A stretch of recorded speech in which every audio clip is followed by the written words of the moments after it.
teachers in life taught me what pain in the human body feels like.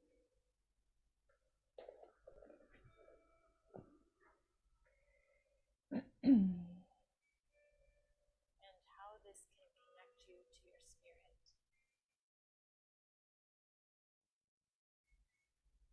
How to put my armor on to protect myself.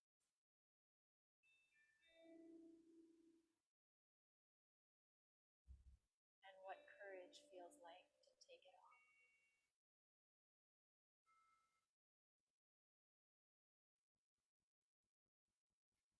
What forgiveness is. And how this is a gift to the masculine.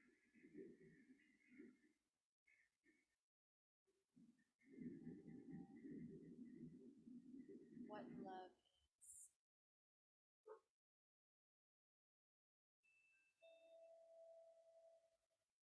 And how to be it.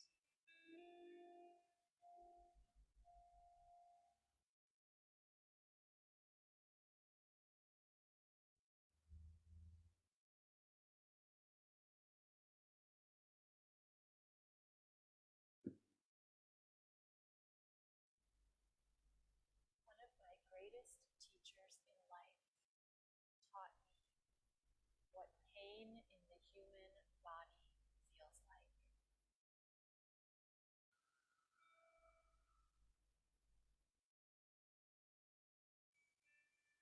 And how this can connect you to your spirit.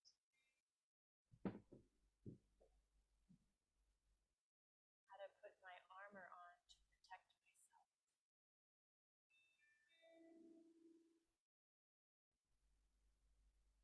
And what courage feels like to take it off.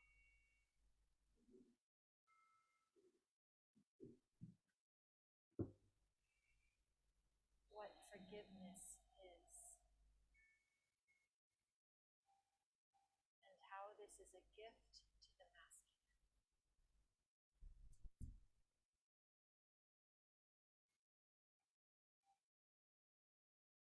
What love is.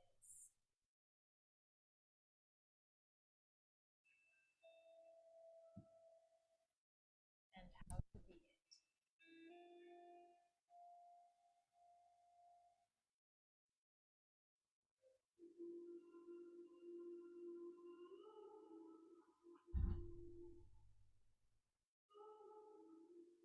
Welcome, everyone. It's always a little bit strange with the technology. The technology gets me in a little, as my teacher Jillian says, kerfluffle every time, because I don't know if I'm on or not. I don't know what's happening. I feel like I'm in a cockpit, but I don't know exactly what's happening. I have all of my accoutrements around. I have my notes in front of me, and then when it's go time, because I'm a team of one, I get a little bit flustered. And it's a little bit tricky when you're live on Zoom through Facebook, because you can't exactly see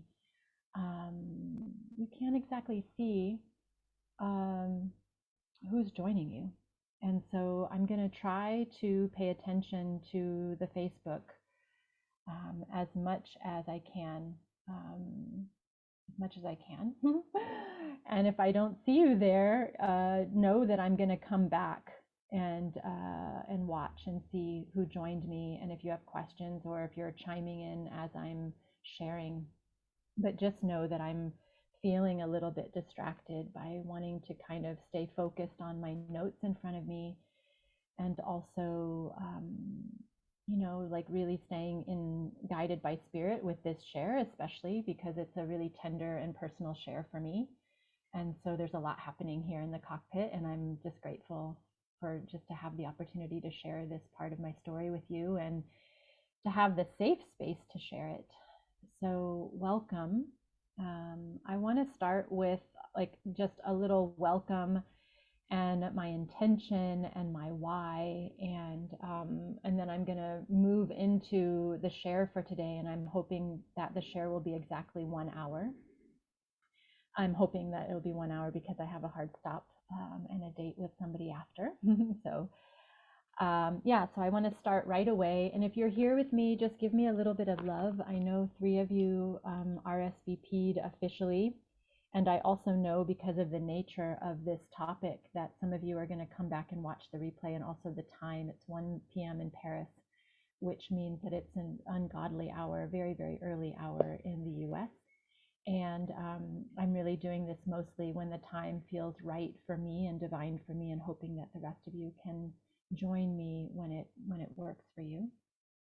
So if you're here with me live, please just give me a little a heart and tell me that you're here, so that I know, so that I can feel your heart, and so that I know that you're here.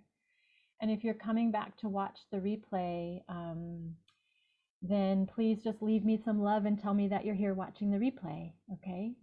All right, and I'm just gonna, okay. All right, perfect. Well, I want to start by saying that when I heard John Wineland tell Alexandra Roxo that he started his work, his personal work, his men's work, the work that he does with men and now women, that he started his work to heal his own wounds, I smiled. Many of you know that John Wineland is one of my polarity teachers, and I have great respect for him. And you also know that Alexandra Roxo, or Roxo as I call her, is a dear, dear friend of mine that I love so much. And I had this podcast conversation in my ears recently, and they touched softly on the effects, or the imprint, as John says, that our childhood has on us, or leaves on us. And it was a really beautiful, soft, little, gentle little nudge, as I had already set my intention to be here with you for this week and this 3-day share of this very tender and very personal topic. I want to welcome you to this free masterclass with my whole being. And in doing so, I want you to feel my heart here with you as deeply as you can. I welcome you as you are, from wherever you are, and I'm so grateful that you're here with me. For those of you that are here to find comfort, answers, wisdom, tools, resonance, I love you and you are not alone. For those of you that are here with some curiosity, I love you, and may you find the answers that you're looking for.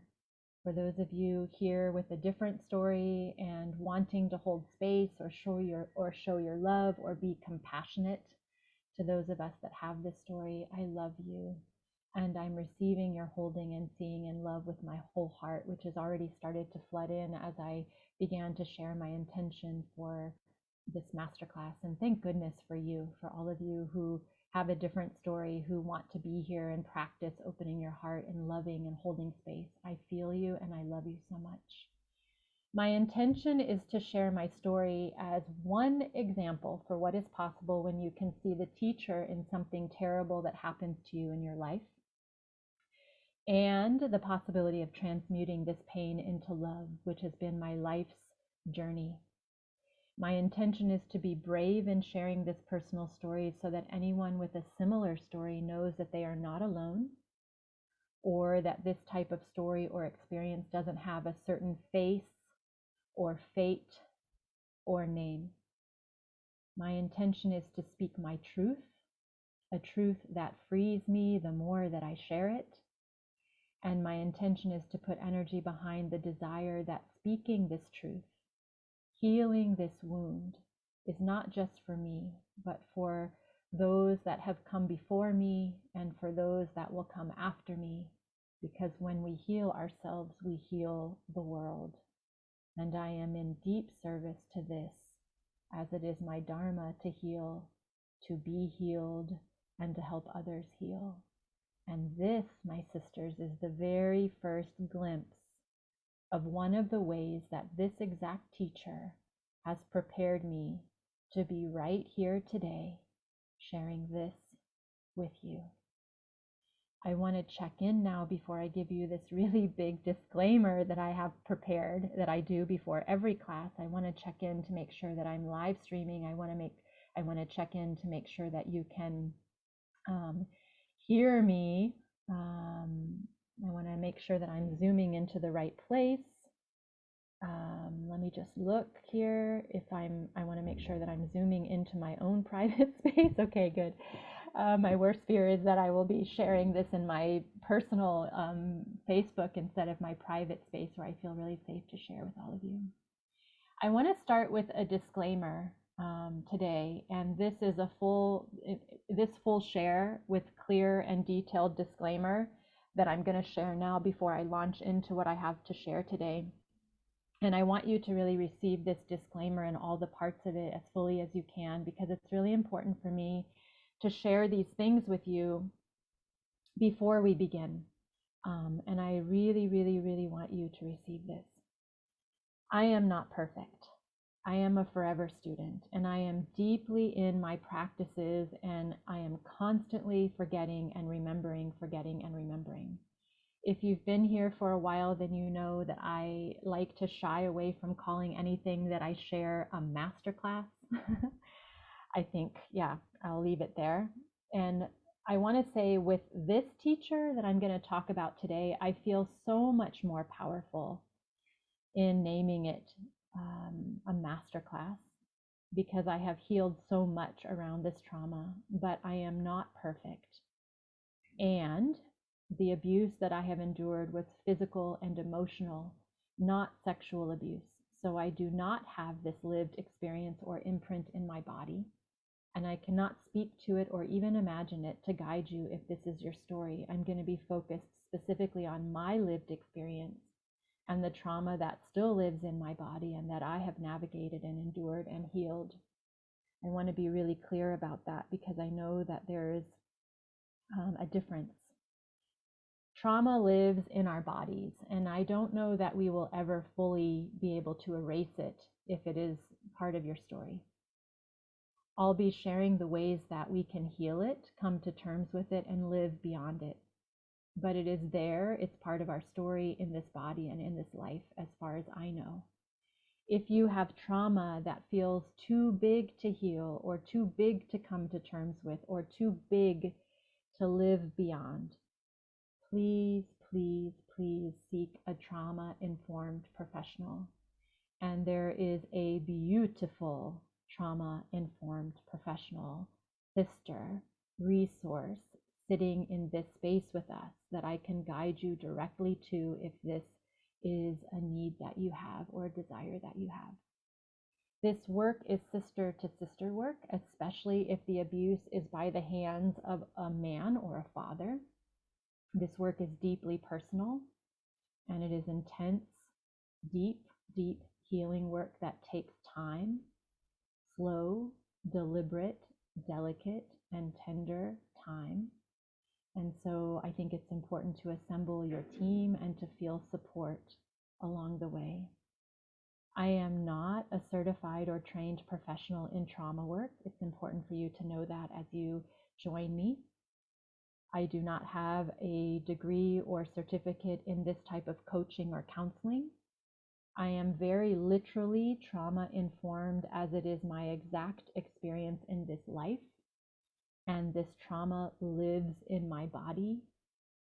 I've spent countless hours, many, many years, and thousands of dollars on coaches and doctors and therapists and protocols and offerings and healings and retreats and trainings and natural remedies and medicines and movement and embodiment classes. And I have been voraciously curious about the ways that this trauma informs my life, my patterns, my actions, my relationship to myself, and relationships with others. And this has led me on a lifelong journey of almost 52 years of reading and studying and traveling and writing and creating to find the answers for myself. And this is a second glimpse of how this teacher, as I call it, has blessed me in my life. In 2016, I self-published a poetry book, which was the culmination of creating a poetic memoir of my healing journey. It's called These Words, and I'll put this the link to this book in our guide for this class. For me, this trauma and abuse has been part of my spiritual journey. And we'll get into this, but I also want to add this to this disclaimer that my path has always been a spiritual one. From the moment the abuse began, I have always felt connected to something bigger than me, beyond this life. And as far as I can ascertain, this came with me into this life, into this body. And it's the thing that I'm the most grateful for this, and the thing that I cannot explain. It's been a real gift for me. Okay, with all of this said, you're here. We're here together. We're here in what I feel like is a safe space for me to share this. But I'm not promising that witnessing this share will be safe for you. Only you know this. So this is my last disclaimer or soft plea to you, is that you will listen carefully to your body as I share, and that you will attune to your nervous system as you participate this week. And if anything feels off to you, or like too much, or confronting or triggering, that you trust this and stop participating and take good care of yourself.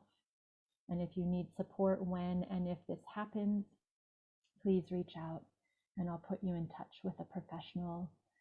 I'm trusting you to know yourself and to feel yourself and to guide yourself and to love yourself with this full share that I have provided for us for this week.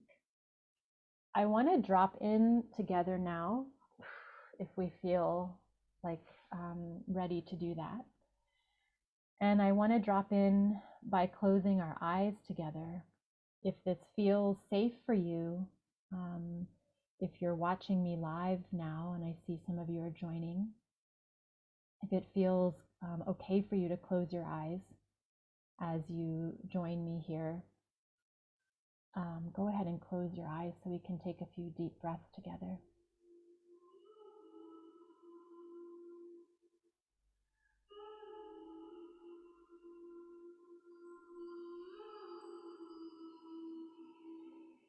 And just start to notice your breath on your own before I share.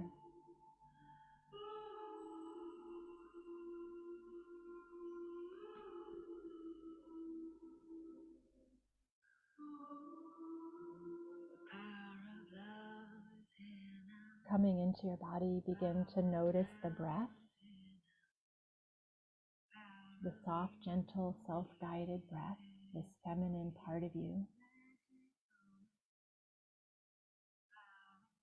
And let her have her way with you for a moment.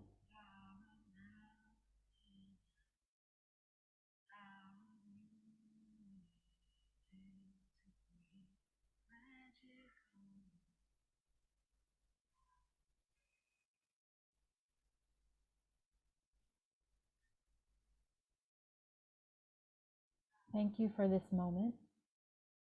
Thank you, Spirit, for guiding me here. Thank you for each heart witnessing this share. Thank you for the courage to share my story. Thank you for the shared breaths that we are about to take together. Thank you, thank you, thank you. Let's take this first deep inhale through our nose, just connecting to our breath, to this moment. Take a big inhale through your nose and a big exhale out your mouth. I am whole in this moment. Taking a second big inhale through your nose and a big exhale out your mouth. I am healed in this moment.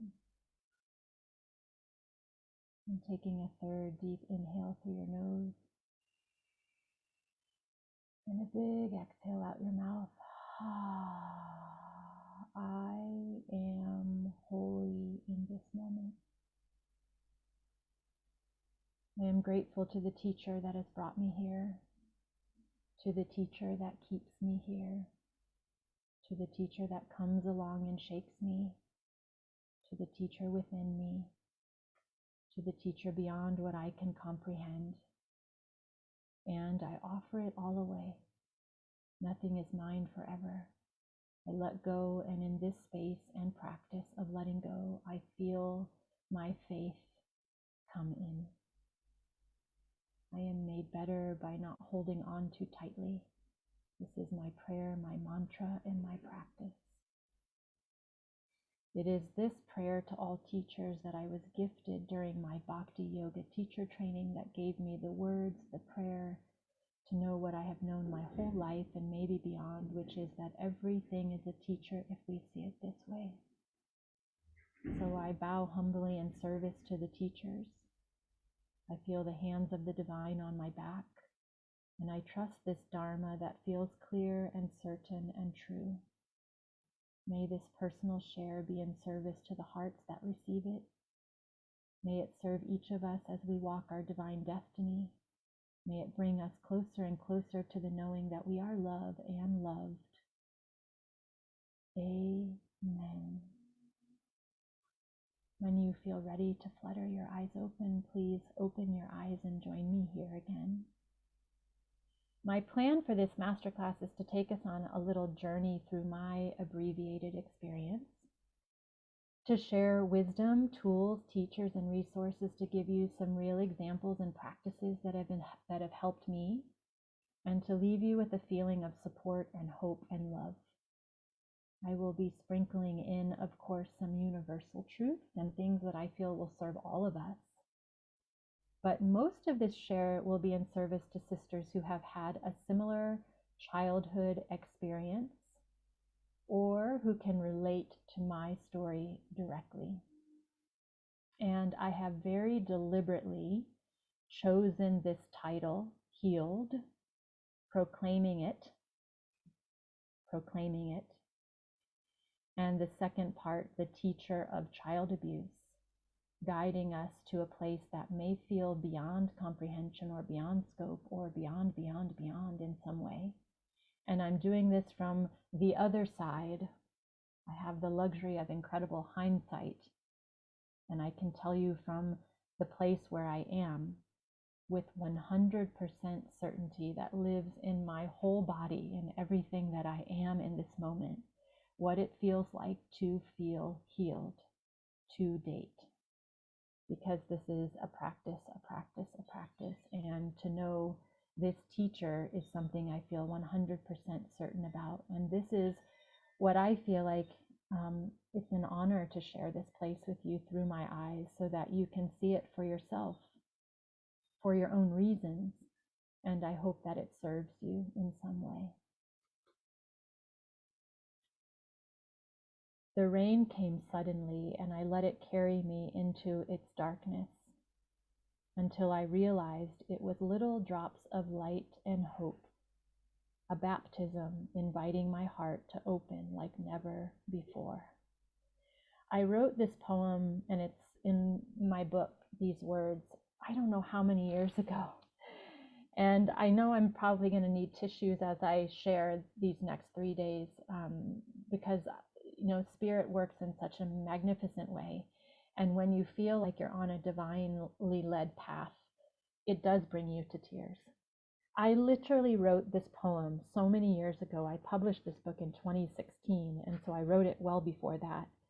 And when I was thinking about preparing and literally preparing to share in a real thoughtful way and organized way, I came back to my book because it felt like a natural place to return to. And as I started reading the poems that I wrote along this healing journey so many years ago, I felt my now place in them and how much wisdom I knew back then about this place that I've arrived in today. And this first poem called The Rain Came is a perfect example of that. I want to begin by sharing something that I feel that it feels really simple to say this, but it's incredibly important and maybe a huge distinction in my journey and in the outcome of how my journey has played out. In my mind, there is a mind, body, and spirit aspect to child abuse in my experience. And maybe this is true for all trauma and abuse. I don't have, that experience, but in my mind, there is a mind, a body, and a spirit aspect to child abuse and potentially any trauma and abuse. How the mind receives it and perceives it and continues to process it or want me to take action based on it is one thing to address. How the trauma and abuse lives in my physical body and will be the story held in this vessel for my entire life as a physical reminder is another thing to address. And what my spirit knows is true, possible, or desires is something even more to explore. As I've already shared, my faith has always been strong and my connection to God has always been with me. So I have been able to lean on this spirit part of me in times of great despair and big pain and suffering and deep and really deep loneliness. This part of my story I cannot teach you. I can only share as inspiration or invitation for you to come into your truth or your center with where you are in your spirit, with your own journey and healing.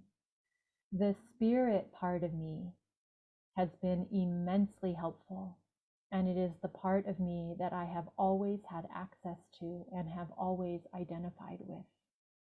I'll be touching on all three parts of this week, and I give all three parts my attention in this healing journey and have for my whole life, and I lean heavily on spirit to guide and comfort me.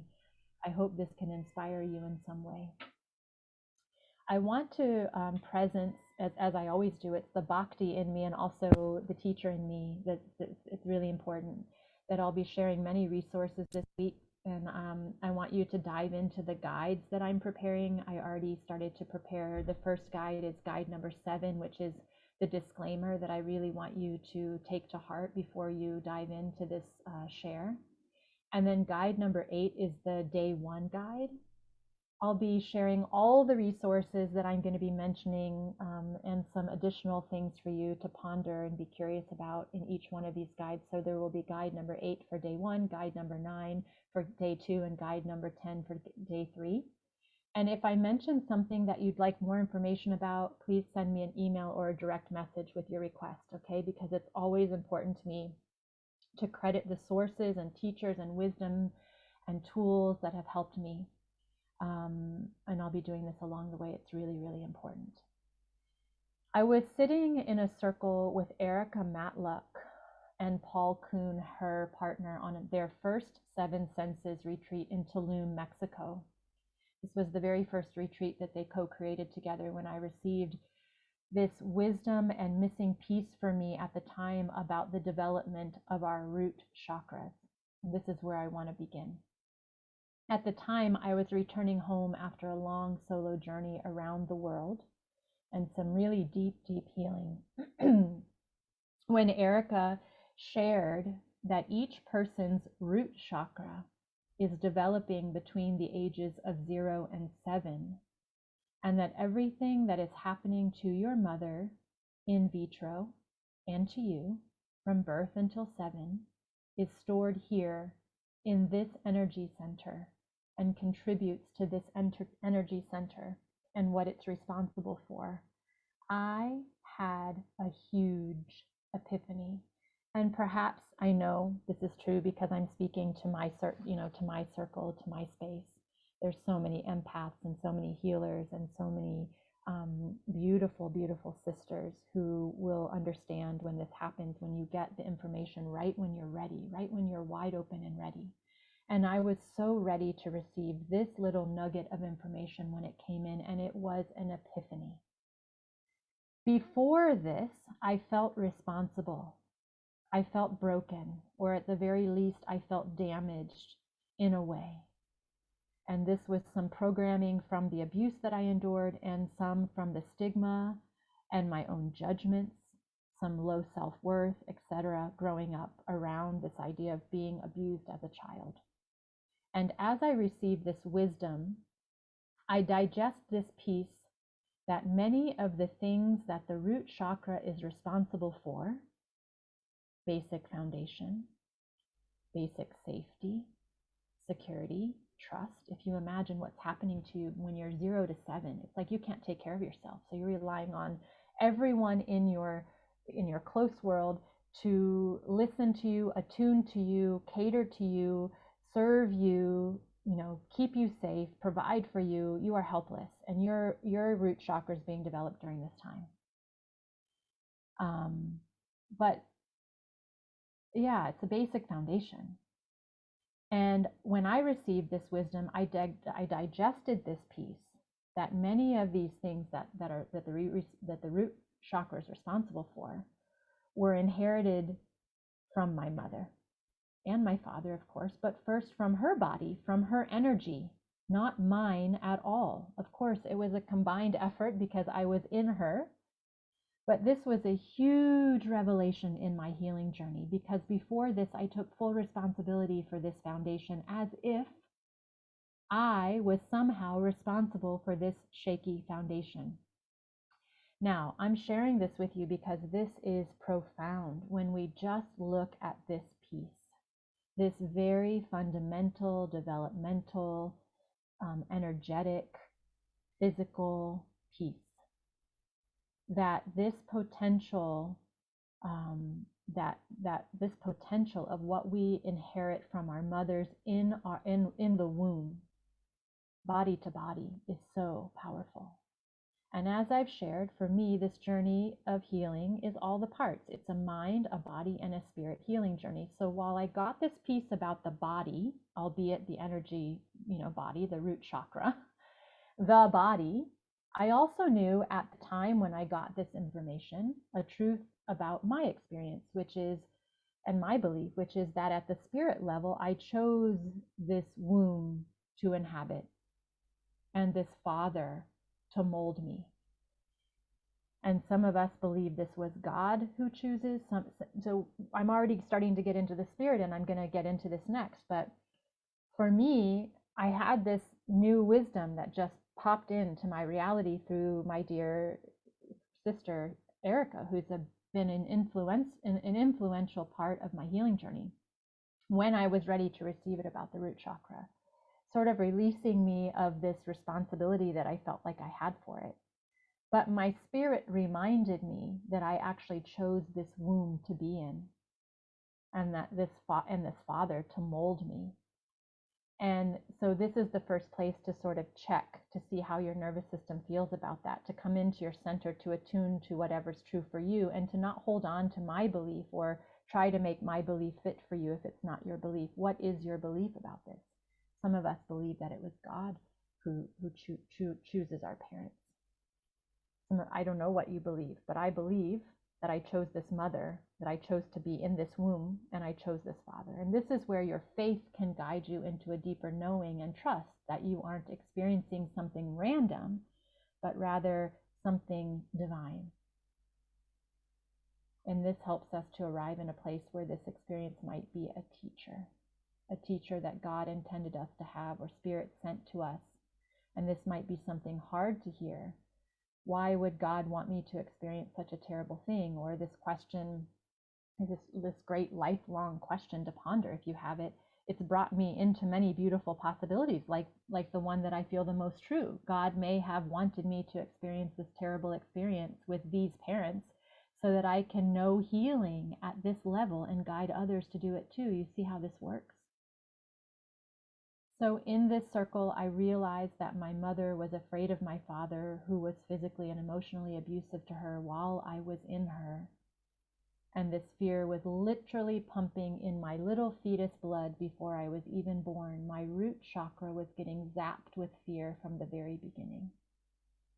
I felt a huge weight lift from my entire body when I got this information. I felt like dancing, like I could breathe more deeply for the first time, like this little bit of new awareness gave me some space to feel more like me in my truth, like it was nothing I did, but something that I was supposed to live and feel and heal and overcome, something that I inherited from my mother, a mother that I chose. So I'm beginning to take you on my journey. This wisdom and awareness came after 30 years of living with a shaky root chakra. And what does this look like? For me, it might look like low self-esteem or self-worth. It looked like over-functioning, not feeling deserving, armor on all the time, hiding parts of myself and from others, people-pleasing, overachieving, perfectionism, loose boundaries, abandoning myself and or my truth to please others or to be chosen or loved, choosing partners that were not safe but familiar, and so many other things for 30 years. From the time I was born until I left the house at 18, I was physically and emotionally abused. The basic definition of child abuse is any form of maltreatment by an adult which is violent or threatening for the child. This includes neglect. The legal definition of child abuse is any recent act or failure to act on the part of a parent or caregiver which results in death, serious physical or emotional harm, sexual abuse or exploitation, or an act or failure to act which presents an imminent risk or serious harm. It might be helpful to name that intention is really tricky and often debated in the courts, and that accidents happen, but this is not what we're addressing here. I'm getting really, really clear. And for the sake of clarity and speaking to my exact lived experience with child abuse, I'm focused on any action that was taken to inflict harm or pain on a child, and here's where I want to get really exact, by my father. The cold bath punishments that still live in my body and come out as traumatic reminders when I enter the sea in Italy, or any cold water for that matter, or the visible scars still left on my 52-year-old body from spankings by a belt when I was a little girl. These have nothing to do with my father's intention, and they were not an accident. This was physical abuse. Emotional abuse is equally clear for me. There is a truth that lives in our bodies when we are emotionally abused too. We can feel that it is not okay, that it is not love, that it is not truth. And some examples of emotional abuse as a child are accusing, threatening, shaming, humiliating, ridiculing, teasing, criticizing, belittling, controlling, manipulating, shouting or yelling, and again, the lasting effects are emotional scars that live with you for a long, long time.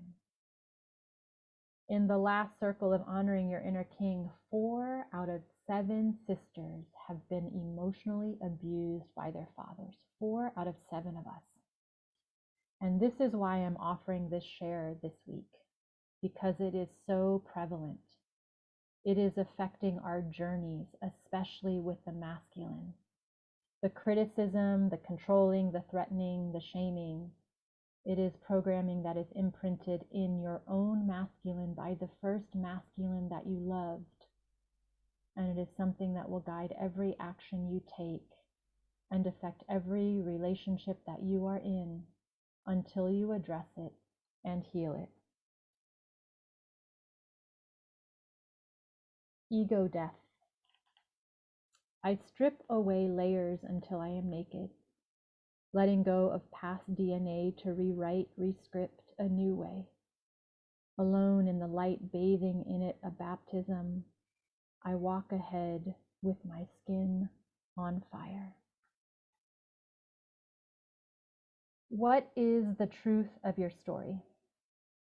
This is the beautiful first step on this path with me. What is the truth of your story? Does this resonate? Is there child abuse in your childhood story? Is it physical abuse? Is it emotional abuse? What is your truth about what happened? Freeing your body of this truth is the very first step, and this can take in the form of any kind of release. And it's the perfect place to work with a professional to deepen in. I'm able to guide you through this a bit with how this has helped me. And if you need this type of one-on-one support to move through this part, I'm totally available to help you. If you need the professional help of someone else, this is the place, really the very first place. Like, what is your story? Does this resonate with you? Does this feel familiar? Are there memories that need to come out? Is there something at the surface? Has this been part of your lifelong healing journey? Are you shaking your head? Are you like, yes, Pat, this feels really familiar? What is your story? Some bruises you cannot see. They are deep samskara. I carry them like precious trinkets. Each tells a story of where I've been. I'm sharing with you some of the poems that I wrote while I was on this journey of coming to understand what my story was or what my truth was. In this place, we uncover unspoken stories, forgotten memories, hidden secrets, unnamed family experiences. In my experience, a lot of my childhood has been forgotten. Memories come back slowly or aren't there at all. As I was the only one in some cases, and the main child abused of 5, it is something that's not talked about or addressed in my family. It is as if it has never happened. And this can be deeply painful if healing doesn't take place, or if the truth doesn't surround the story for the possibility of healing within your family. It can feel really, really, really lonely. My invitation for today, the very first step for today, is to let this story set you free for you. There is something essential, something angelic, something divine, something real, something true, something pure, something clear about knowing your story. And by knowing your story, I mean naming it just for you, in yourself, with you first, with no expectation beyond this. Sitting here with your story for you is a powerful, powerful, powerful first step to healing. Holding it for yourself, with yourself, feeling it all, and sitting here with the story for as long as you like. And I did this for years and years and years. And I realized that it might take time to feel safe enough within yourself to do this. And some of us will never feel safe enough to do this, because going back into the trauma, remembering the things, coming into details with the story is an impossible task, and I understand that. At first, if you feel that you're ready to do this, having someone guide you through this, someone that you love, someone that you trust, guide you through this part so that you feel safer, might be the first perfect solution. I have been leaning heavily on this book called The Body Keeps the Score. And there's a beautiful quote here by Basil A. von der Kolk. As long as you keep secrets and suppress information, you are fundamentally at war within yourself. The critical issue is allowing yourself to know what you know, and that takes an enormous amount of courage. What often happens here when we name our story is one of a few things. If you can come into naming your story for you, like what is the truth of your story, a couple of things can happen, and these are the possibilities of things. And many of these things, if not all of these things, have happened for me as I've come into naming my story for myself. You feel a natural remembering and clarity about what happened. You feel angry and vengeful. You feel confused or overwhelmed and want answers. You feel shame, alone, or like you don't want to face it. You turn to God or faith or religion for support. You begin to feel where this lives in your body. You feel an urge to numb yourself, to distract, or to avoid the story. You connect with the part of you within that is affected. You feel inspired to create something beautiful out of it. You start to see how the story has informed your life, patterns, history, relationships, etc. You want to rewrite the story. You feel heartbroken, broken, damaged, alone. You feel deep sadness. You want to hide. All of these things, many of these things have happened for me. Maybe all of these things came out as I was exploring what my story was and naming what my story was.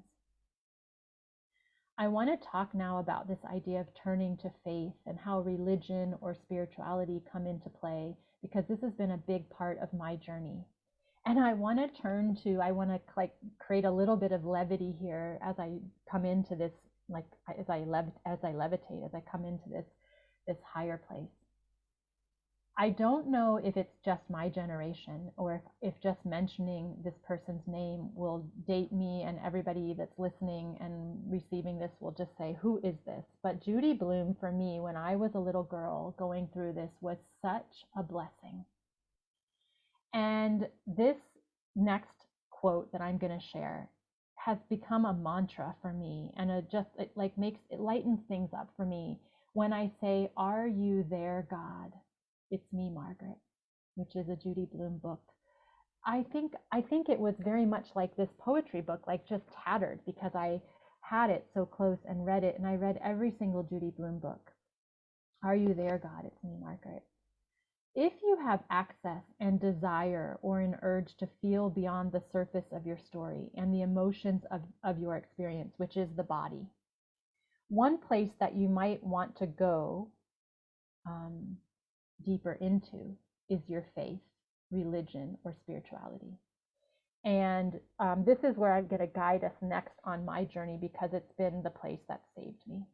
And so if this resonates, yes, yes, yes. And if this doesn't resonate, okay, maybe there's something to explore here or not. But this idea of where the faith, religion, and spirituality comes into a story where you've experienced any kind of traumatic, abuse. This is what Erica calls the exact intersection of where health and spirituality meet. And she shares this in our recent conversation on my podcast, which I'm literally sharing. I'm launching this week. I'm releasing this week. And I put the link to this conversation in guide number 8 in our group so you can listen.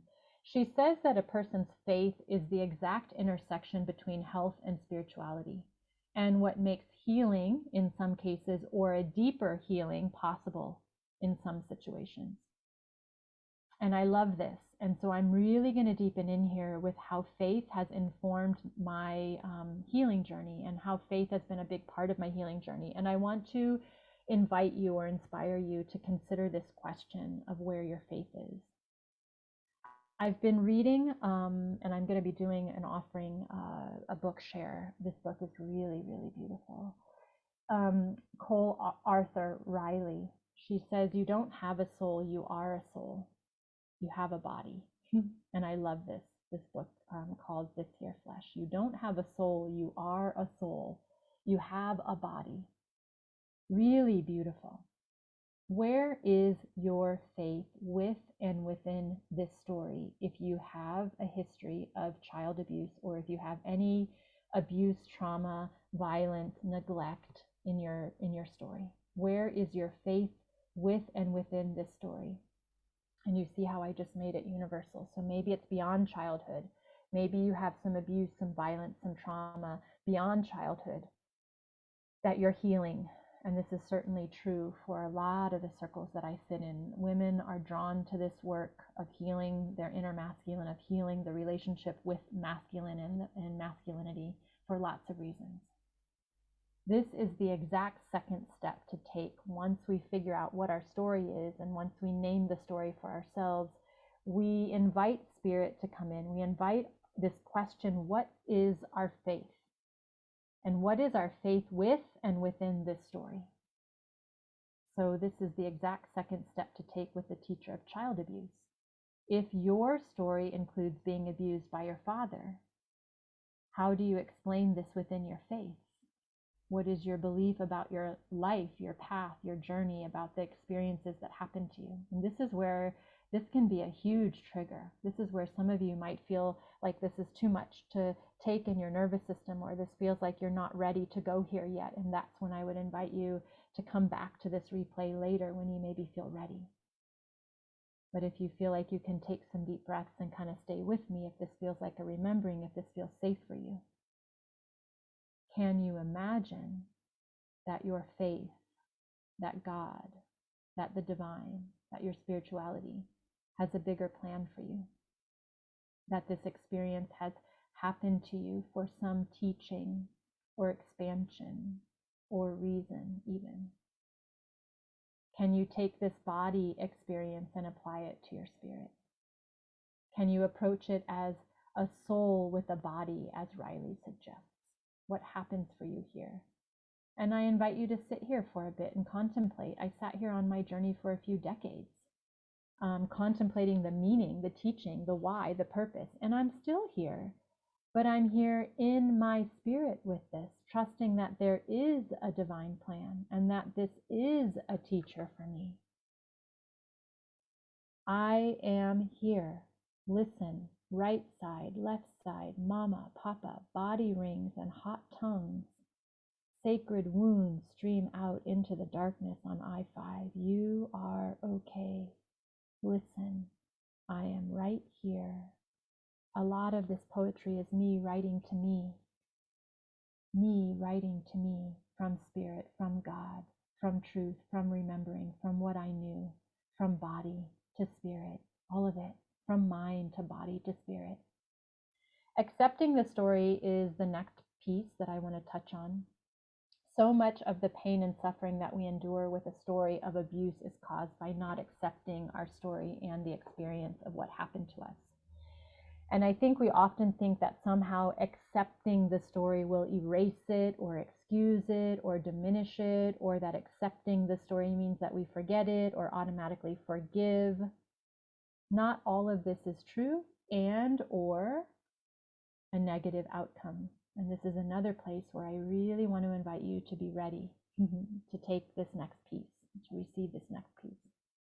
Because when I say accept what happened, you have your story, you have your faith, and now we're going to talk about acceptance. And I'm accelerating this path that has taken me 52 years just to give you a glimpse, to find your own truth in it, to find your own way in it, to find the medicine and the whatever it is you're here to receive, all of us. I think that accepting is really tricky. I think accepting takes us lifetimes. And I think that we feel sometimes that accepting we'll feel somewhat, that we feel somewhat responsible. And this is a huge one. In my witnessing on this path of guiding others into healing, I see some of us want to hold on to the story for so many reasons. We feel defined by the story. We feel a victim of the story. We feel comforted by something that we know rather than healing, which we don't know. It's scary. We feel safe in the story. We cannot let go because we fear that it will mean that the abuse didn't happen or the person isn't responsible. We feel too angry. There are so many beautiful and valid reasons for not wanting to accept or let go of the story. And sitting here with all of this and honoring the truth of it is a beautiful part of this journey. A lot of poetry spilled out of me at this point in my journey, and a lot of service. And this is where I go back to what John Wineland said, kind of bringing it full circle. Like, my work happens because I was healing myself. It's a way that I've been healing through my work. A lot of service to myself and to others has happened as I've come to accept my story. Attempting over and over and over to accept this story.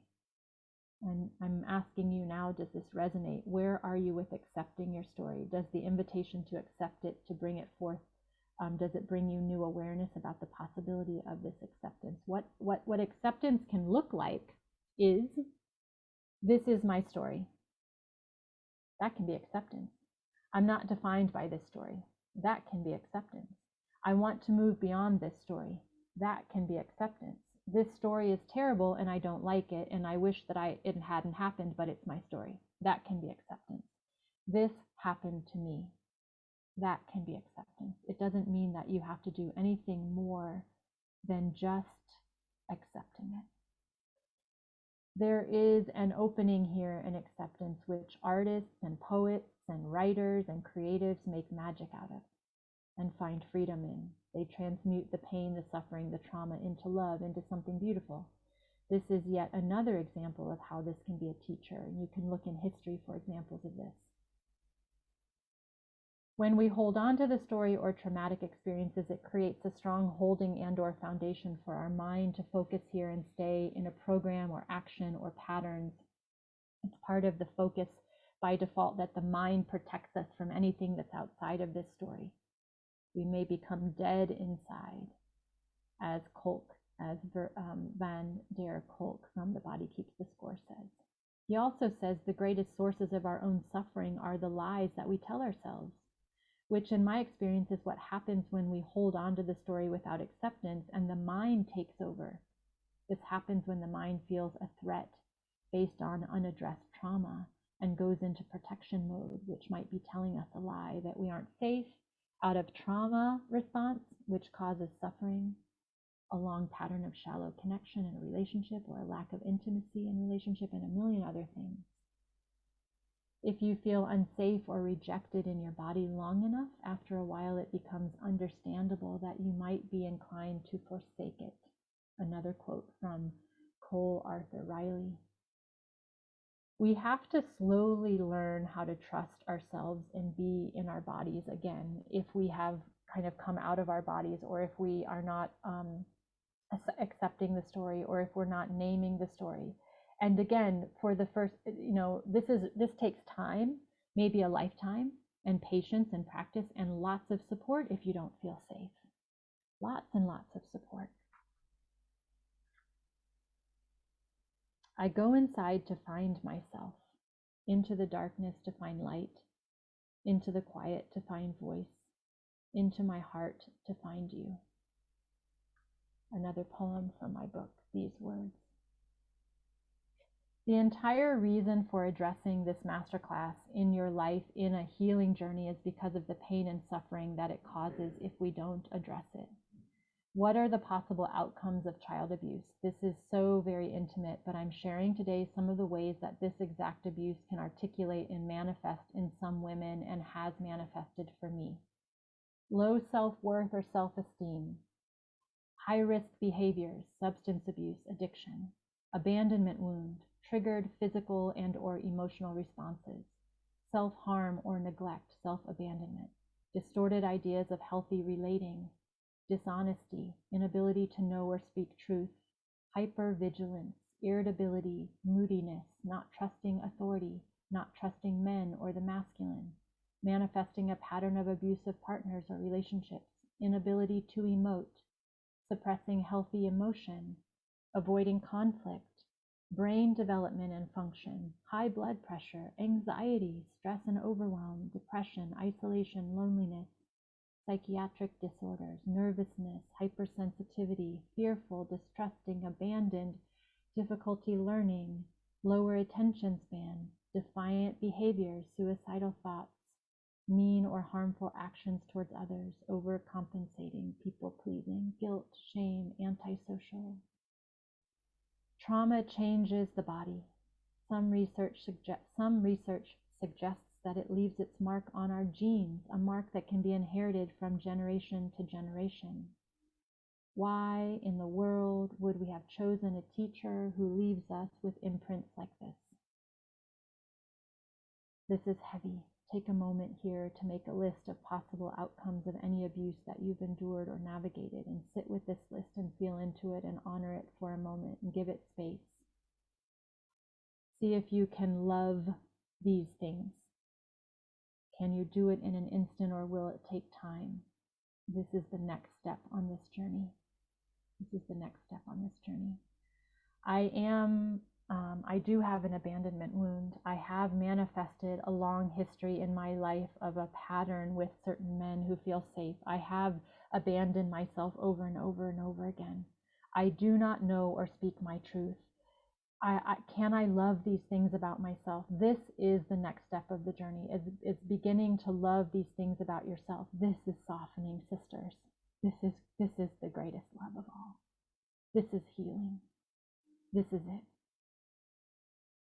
And one possible big answer is so that I can learn how to transmute pain into love. So that I can feel, navigate, and learn how to heal.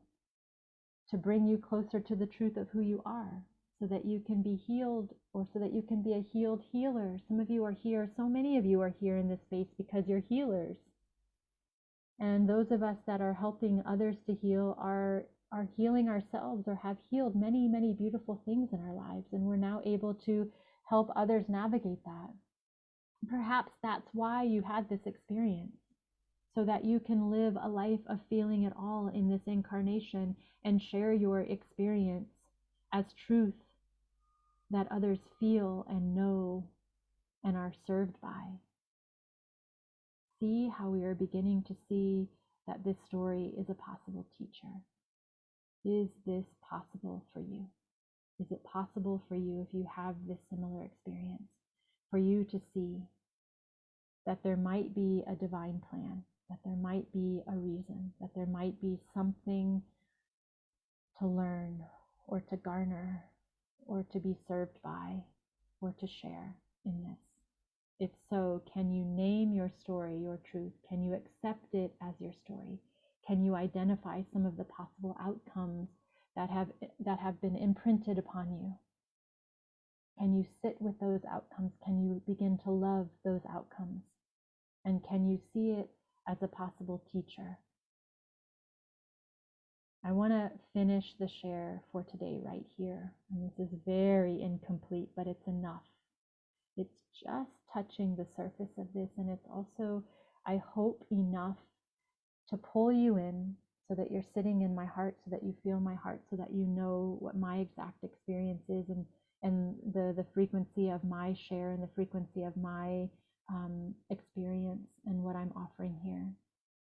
This share will live in a replay that you can revisit anytime.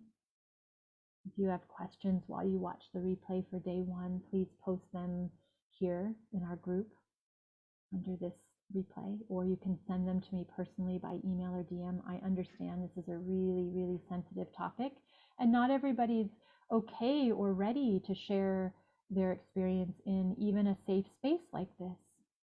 If you need trauma support, please reach out to me right away for a referral. If you would like to schedule a one-on-one call with me to discuss how this share is landing with you, you can do that. I'll leave the link in Guide 8 for you. It's all over the place. Let's come back into our centers as I close this share for today.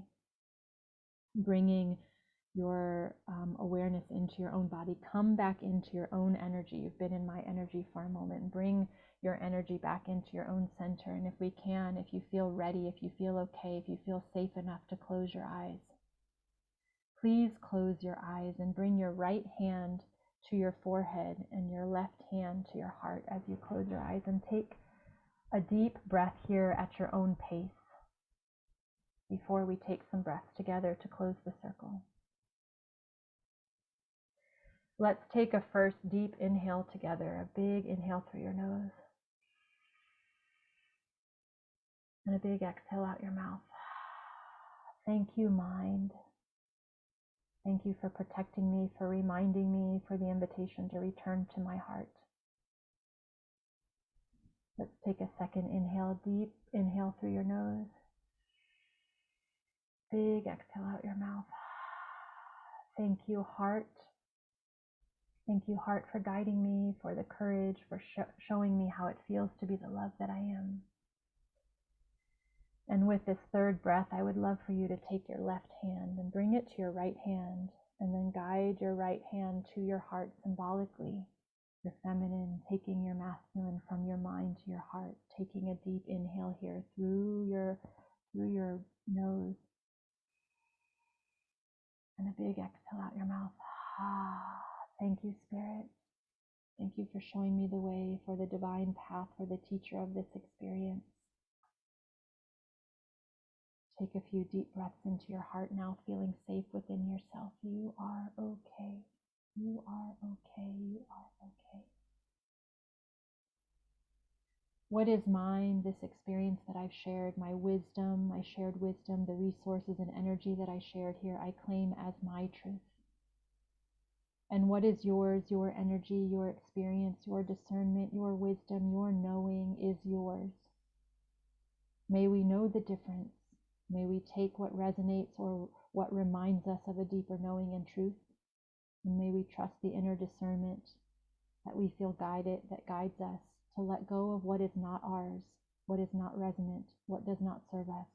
With no judgment, just clarity and truth and love. We are love. fluttering your eyes open. I love you, I love you, I love you. Thank you for being here with me. This was a lot for the day, for the first day. I wanted to drop a lot here to give us context, to give you the experience, to give you the exact topic, to give you my expertise. Be gentle with yourself. Some beautiful aftercare each day after listening here live with me or watching the replay might be sitting still and integrating with some discernment, doing a cord cutting, which I just guided you through, coming into the energy field, attuning to the energy field, and then coming back out. It's really important. After witnessing each live and replay, it's important to understand what is yours and what is not yours, and to cut the cord from anything that's not serving you. Some sage or energy clearing, a bath or a shower, gentle movement and music, a walk in nature, a big cry or release, writing, singing, dancing, or creating, calling a dear friend or being with a lover, quiet aloneness, chocolate cake. Find your own aftercare, your own way to love yourself after being in this kind of dense wisdom and experience and exchange. I'm here. I want you to stay close.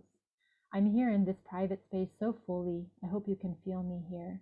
And I'm here sharing this with you because I feel like those of us that are navigating this or healing this, it is an integral part of the soften journey, of the journey of softening and the ongoing journey of opening. It is also an incredibly potent part of honoring your own inner king and of coming into deeper partnership and love with the masculine outside of you. And this is my full and only intention and motivation, is to share my exact experience with you and how healing this experience has served me well and has helped me to deepen into a deeper potency with this work around the inner masculine and men outside of me, coming into devotion and love with the masculine. I mean, can you imagine that I started with the father that I had, and now I am here in the deepest devotion to men outside of me, just like pulling in all the beautiful things that it's taught me along the way, really leaning on my faith, coming to terms with what my story is, accepting what my story is, loving the parts of me that this story brought out that I don't really like, but loving the parts, all the parts. Big, big acceptance, big faith, big trust, big teachings. Be gentle with yourself. Thank you for being here with me. If you have questions, please leave them here below or send them to me privately. If you're here just witnessing me, if this isn't your exact story, but you're curious or you just want to be a supportive sister, I love you, I love you, I love you, and I can feel you. And your presence here with me and with the sisters in this space who have this experience means the world to me. It gives me courage. It just gives me an incredible amount of courage, and I feel you here, and I just am so grateful. All right, I love you so much. I'll see you tomorrow right here at the same time in the same place for day 2. Please dive into the guide. Those of you that are feeling inspired or brave or healed or wise, I am not the only teacher here. So many of us sitting in this space know so much about this topic. If you're feeling brave and safe enough to share your own experience, please take it upon yourself to take up all the space you need here to be seen and loved, and post something on your own, create your own post and share your own experience. I would love that so much. And by you speaking your story into the space gives others permission, and it makes us all feel less alone. It's a really beautiful example of how sister medicine can really serve all of us. All right, I love you so much. Thank you for being here. And until next time, be gentle with yourself. I love you.